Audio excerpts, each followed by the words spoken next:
Assalamu alaikum wa rahmatullahi wa barakatuhu. Que la paix et les bénédictions d'Allah soient sur vous. Nous nous retrouvons aujourd'hui au studio de la MTA France pour un nouvel épisode de l'édito. Aujourd'hui, nous allons discuter au sujet de Noël, cette fête qui vient chaque fin d'année. Nous avons donc décidé de nous inspirer de deux articles intitulés Le commerce de Noël et le sens de Noël, rédigés par Sarah Verdran et Sayeda Noure Seher Ahmed. Tous deux sont publiés dans la revue des religions, donc vous pouvez facilement les retrouver sur cette revue-là. Pour animer cette émission d'aujourd'hui, nous avons à nos côtés Madame Touba Wassim. Assalamu alaikum wa rahmatullahi wa barakatuhu. Wa alaikum salam wa rahmatullahi wa barakatuhu. Vous êtes secrétaire des étudiantes du département de la Seine-Saint-Denis et nous avons également avec nous donc virtuellement Madame Hania Choueb, qui est secrétaire de la prédication du département de Strasbourg. Assalamu alaikum wa rahmatullahi wa barakatuhu. Wa alaikum assalam wa rahmatullahi wa barakatuhu. On va commencer par poser une première question que j'ai souvent pour habitude de poser et que je trouve tout de même indispensable et très importante, qui concerne l'historiographie. Donc Hania, je vous laisse la parole pour nous décrire le contexte historique de Noël, cette fête religieuse chrétienne. Ok, donc nous traversons en ce moment la période de Noël qui se caractérise par beaucoup de préparatifs. Donc cette période va susciter un certain engouement, il y aura des rites, des offrandes, des cadeaux, plein de sentiments et plein d'émotions. Donc ça se voit notamment autour de nous, tout simplement dans les écoles, dans les centres commerciaux. Donc c'est un moment important dans l'année. Et qu'est-ce que Noël apporte en fait?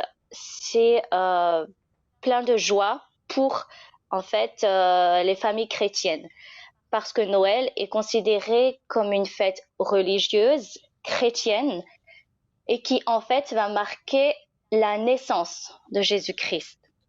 Donc pour les chrétiens, Noël, c'est la fête de naissance, c'est l'anniversaire de Jésus à Bethléem. Et donc pour fêter ce jour de naissance, qu'on peut aussi d'ailleurs appeler la nativité, l'Église chrétienne en fait a choisi la date du 25 décembre. Alors, cette date va correspondre en fait au moment où les jours commencent à s'allonger, ce qui permet symboliquement de mettre en valeur Jésus, qui est lumière d'en haut et qui vient visiter son peuple. Alors, si je remonte un peu plus dans le temps, je vais vous expliquer que le 25 décembre correspond en fait à une fête païenne du solstice d'hiver. Alors, qu'est-ce que c'est donc le terme païen, j'aimerais expliquer ici.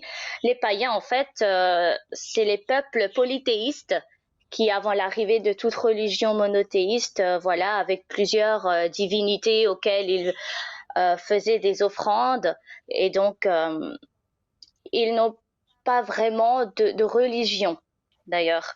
Et donc, ils adorent plusieurs divinités. C'est le cas en Rome antique. Hein. Et ces païens sont aussi qualifiés donc d'un peuple qui en fait complet dans les plaisirs de la vie, les biens matériels et qui se livre au plaisir charnel. Donc c'était un petit peu un terme péjoratif qui était utilisé donc par les chrétiens pour justement caractériser ce peuple païen.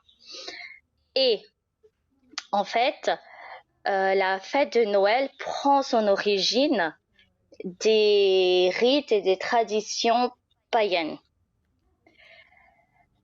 Qu'est-ce qu'on fêtait en fait lors de cette période? C'est le 25 décembre, on célébrait Mitra. C'était en fait la fête du Sol Invictus. Ça correspondait à la naissance du jeune dieu solaire. D'accord, donc la natalité du soleil invisible. Encore une fois, ici, on a le mot soleil. Et donc, avec l'arrivée du christianisme, il y a une certaine concurrence, vous voyez, qui s'est installée. Donc, l'Église, bien sûr, voulait répandre ses lois, mais on avait le peuple qui était encore ancré dans ses anciennes traditions païennes. Donc, qu'est-ce qu'on a fait? L'Église a voulu trouver donc voilà, un juste milieu entre ces deux fêtes. Ne pas supprimer complètement les anciennes fêtes, mais voilà, apporter cette dimension religieuse. Et c'est pour ça qu'on a choisi, en fait, en se mettant d'accord sur cette date, de mettre en lien le culte du soleil et puis la naissance de Jésus, parce qu'à un moment, Jésus dit « Je suis la lumière du monde ». Donc, en fait, voilà, on a relié ces deux idées et on a choisi la date du 25 décembre. Alors, en ce qui concerne l'étymologie du mot, vous allez voir que il y a plusieurs érudits qui disent que le terme même a des origines différentes. Jazakallah, Madame Chouaib. Donc, comme on l'avait expliqué, le terme, vous parlez du terme, donc voilà. Moi, j'aimerais avoir plus de précisions sur l'origine de ce terme. Comment a-t-on pensé attribuer le mot Noël à cette fête-là? D'où est-ce que ce terme est venu? Est-ce qu'il existait déjà? Et puis, on l'a attribué à cette fête-là, ou alors on a inventé ce terme pour cette fête religieuse chrétienne? Donc voilà, j'aimerais avoir plus de précisions, si vous pouvez bien nous décrire un peu plus. Alors, il faut savoir que le terme Noël n'apparaît à aucun moment dans les textes sacrés, notamment la Bible. Et donc, l'origine du mot Noël est diverse, c'est très controversé aussi. Et un peu partout, en fait, en Europe, on a des termes différents. Par exemple, donc Noël en France, Natal en Italie, Natal au Portugal, Navidad en Espagne. Donc, autant de mots que de pays, si on peut dire ça comme ça. Et certains étymologistes affirment que ce mot pourrait venir du latin natalis dies, qui signifie jour de naissance. Donc, ça reprend un petit peu ce que j'ai pu énoncer juste avant. Et d'autres prétendent encore que les origines de Noël sont gauloises et que le terme Noël aurait pour étymologie deux mots gaulois. D'une part, noyo, qui veut dire nouveau, et el, soleil, donc nouveau soleil. On a encore une autre référence, c'est qu'au Moyen-Âge, lorsque le peuple était content et qu'il y avait un événement qui arrivait, qui apportait de la joie, alors on poussait un cri Noël qui était le cri de joie. Voilà, c'est comme ça qu'on caractérisait ce cri de joie. Et comme toujours, on a ces grandes fêtes religieuses, donc chrétiennes, qui en fait puisent leur origine dans les fêtes païennes, comme j'ai pu expliquer, et qui vont venir se superposer et s'entremêler. Et en fait, il est très difficile de retrouver une origine exacte du mot Noël, sachant que dans certains pays, on n'utilise même pas ce mot Noël pour cette période de fête. Par exemple, en Grande-Bretagne, on va parler de Christmas.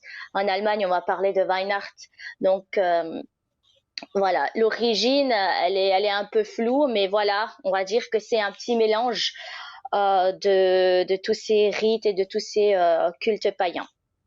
Jazakallah, Madame Chouaib, pour votre réponse. Donc, comme vous l'avez si bien défini, le terme Noël en réalité existait déjà, et puis ensuite il a été attribué à cette fête. Et ce terme avant, il signifiait donc nouveau soleil. Si j'ai bien compris votre explication, vous confirmez que c'est bien ça? Alors, tout à fait, comme j'ai dit, c'est une date qui a été choisie par l'Église justement pour mettre en lien cette tradition païenne autour du soleil avec le symbole de Jésus qui apporte toute cette lumière et donc qui est l'image du soleil. Jazakallah, Madame Chouaib, une fois de plus. Donc cette historiographie a été très utile et nous a permis d'éclaircir certains points pour accroître notre connaissance sur ce sujet-là. Alors on a vu pourquoi Noël est fêté et son histoire. Dorénavant, j'aimerais savoir ce que signifient les différentes traditions. Alors, par tradition, j'entends le personnage du Père Noël, le sapin, les échanges de cadeaux, etc. Donc, je vais laisser la parole à Madame Touba.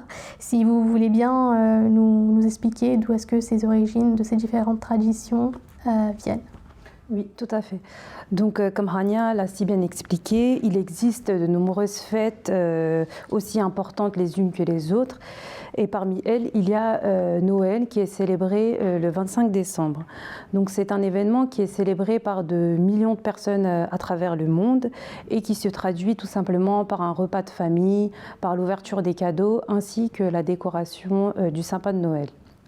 Donc, pendant cette période, nous avons également le fameux marché de Noël avec différentes animations qui sont proposées et la photo avec le Père Noël auquel croient de nombreux enfants. Donc à l'origine du mythe, il y a le Saint Nicolas. Donc c'était un personnage qui était célébré dans le nord de la France ainsi qu'en Belgique et en Allemagne. Et ce personnage apportait des oranges aux enfants sages car c'était à l'époque un signe de prospérité. Et vu que l'orange était un fruit rare, il les récompensait ses enfants pour leur sagesse. Et donc c'est à partir du XXe siècle, avec l'arrivée de la société de consommation, que cela s'est transformé en jouet. Donc la fête de Saint-Nicolas et le Noël catholique ont ensuite fusionné, puis le Père Noël est apparu. Donc au fur et à mesure, le Père Noël a changé dans l'imaginaire collectif car il est passé du Saint-Nicolas grand, mince, au Père Noël qui est rondouillé. Donc ce changement est notamment dû à Thomas More, un écrivain qui a indiqué dans son livre que la veille de Noël, le Père Noël gros et petit arrive sur un traîneau qui est tiré par des rennes. Le Père Noël rouge que l'on connaît aujourd'hui tient son origine notamment grâce à une pub de Coca-Cola qui date de 1831. Donc depuis cette publicité, l'image du Père Noël est réellement définie dans l'imaginaire collectif. Donc ce dernier est décrit dans la publicité de façon âgée, corpulent et bon vivant. Il porte des cheveux longs, une barbe blanche et est toujours vêtu de la même façon, à savoir un pantalon rouge, une veste rouge fourrée, ainsi qu'une ceinture et des chaussures en cuir.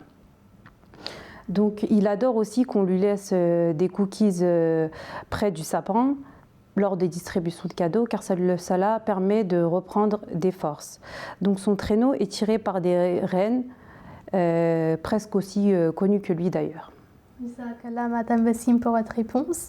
Alors, vous avez très bien détaillé de la création du Père Noël, du personnage du Père Noël, jusque toute son évolution. Qu'en est-il de cette pratique de poser des cadeaux sous le sapin de Noël? Si vous pouvez également situer cette pratique-là dans le temps. Oui, donc il est difficile tout d'abord de dater avec précision à quand remonte la tradition du sapin de Noël. Mais une chose est sûre, c'est que le sapin n'a pas d'origine une fête religieuse, mais un rite païen. Donc avant que Noël existe, un rituel pour célébrer le solstice d'hiver consistait à décorer un arbre qui était le symbole de la vie et du renouveau. Donc on retrouve maintenant ce symbole dans l'arbre dans le monde antique et médiéval, avant qu'il n'ait été assimilé par le christianisme. Donc la bûche, qui est l'un des desserts que l'on consomme à Noël, est aussi associée au rituel païen pour célébrer le solstice d'hiver. Donc à cette période, les bûches étaient brûlées afin de célébrer la renaissance du soleil. Donc jusqu'au XIXe siècle, le sapin de Noël était décoré par des fruits de saison en guise d'offrande aux dieux, puis de pommes rouges afin de symboliser l'arbre du paradis. En 1847, un souffleur de verre de Loccia, c'est-à-dire au centre de l'Allemagne, a eu l'idée d'imiter ces pommes en créant des boules en verre. Et un peu plus tard, en 1858, après une grande sécheresse qui affecta les récoltes, un artisan verrier de Moselle a eu l'idée de fabriquer à son tour des boules en verre pour remplacer ses fruits. Et donc la coutume s'est peu à peu répandue dans le monde à travers le 19e et le 20e siècle.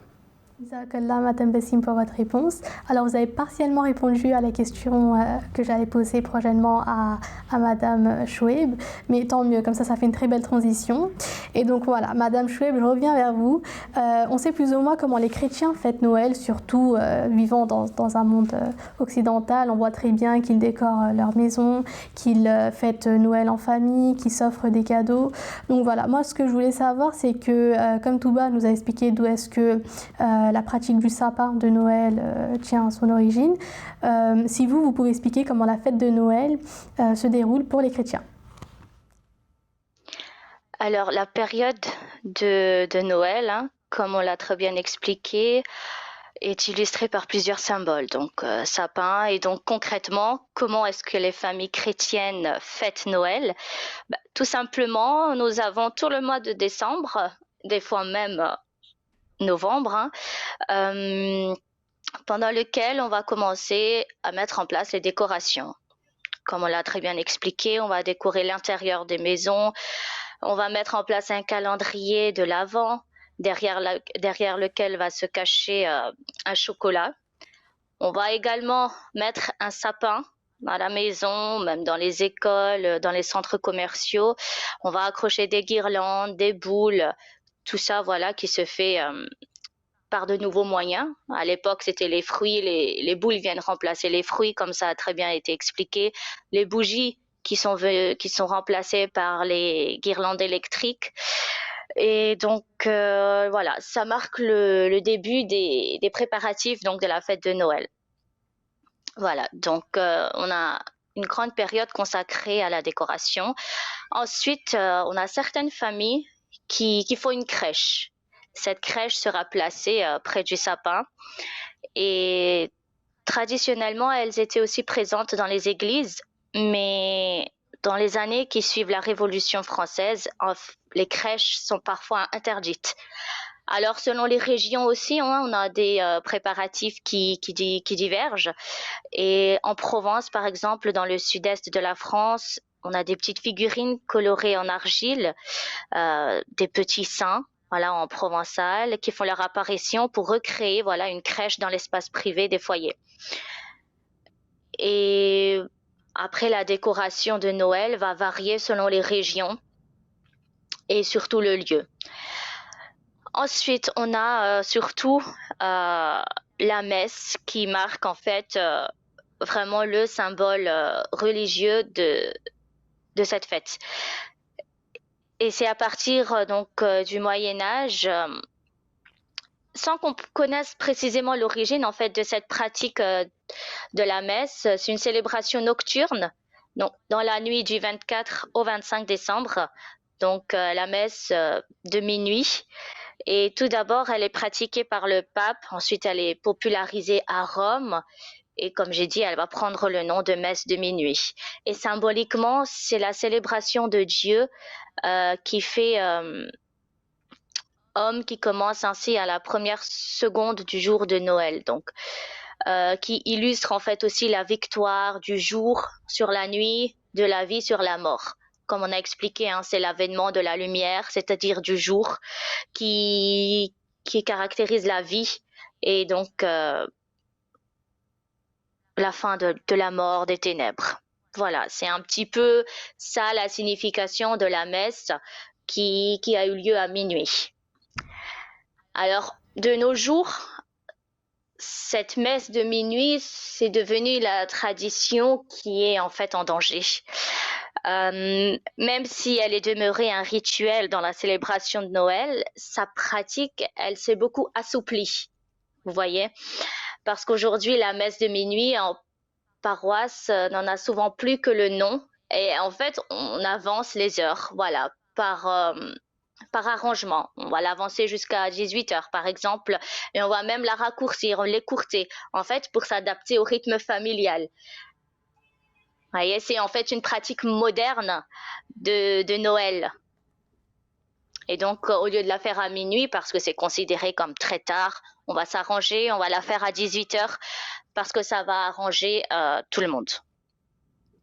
Et donc, le soir du 24 décembre, les familles se réunissent autour d'un repas. Donc, on va consacrer cette soirée à un repas familial auquel on accorde beaucoup d'importance. Et ça s'appelle en fait le repas pour le réveillon de Noël. Et ce repas va se composer traditionnellement d'un apéritif.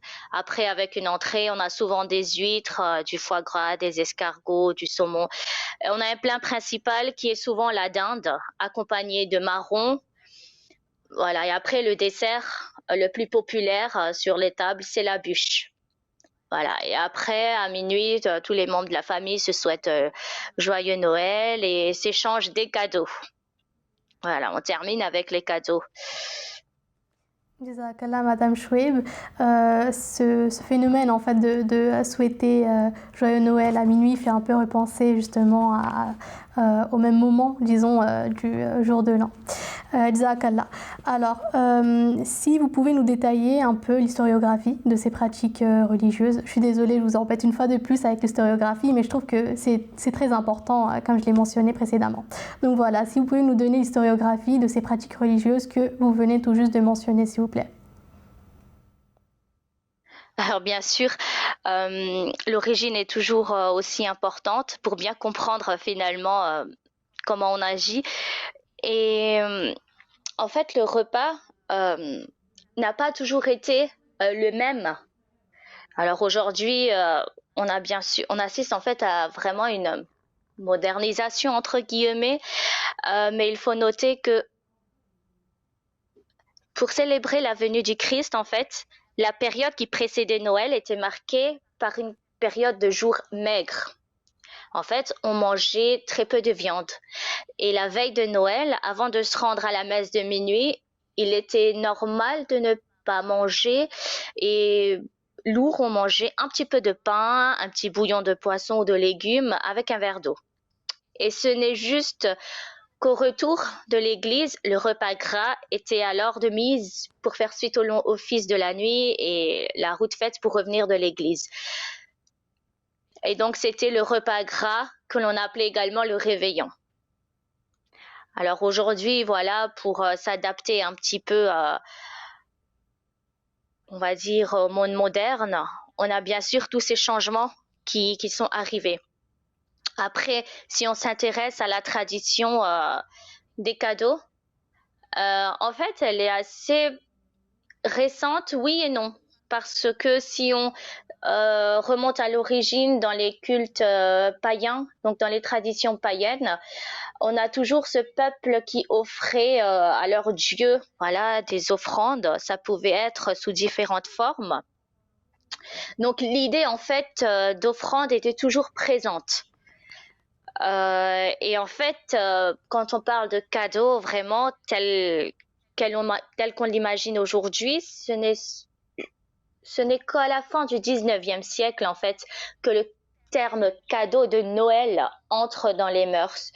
Et en fait, cette idée de cadeau, elle est encouragée par l'arrivée donc des grands magasins qui deviennent de plus en plus populaires au sein des familles aristocrates et bourgeoises d'abord. Donc, ça ne concernait qu'une catégorie de familles. Ensuite, la pratique veut que le jour de la nativité, donc c'est-à-dire le jour de la naissance de Jésus-Christ, on offre des présents uniquement aux enfants. Donc là, c'est l'enfant vraiment qui va prendre une place importante. Et en fait, les adultes s'échangeaient plutôt des étrennes lors de la Saint-Sylvestre.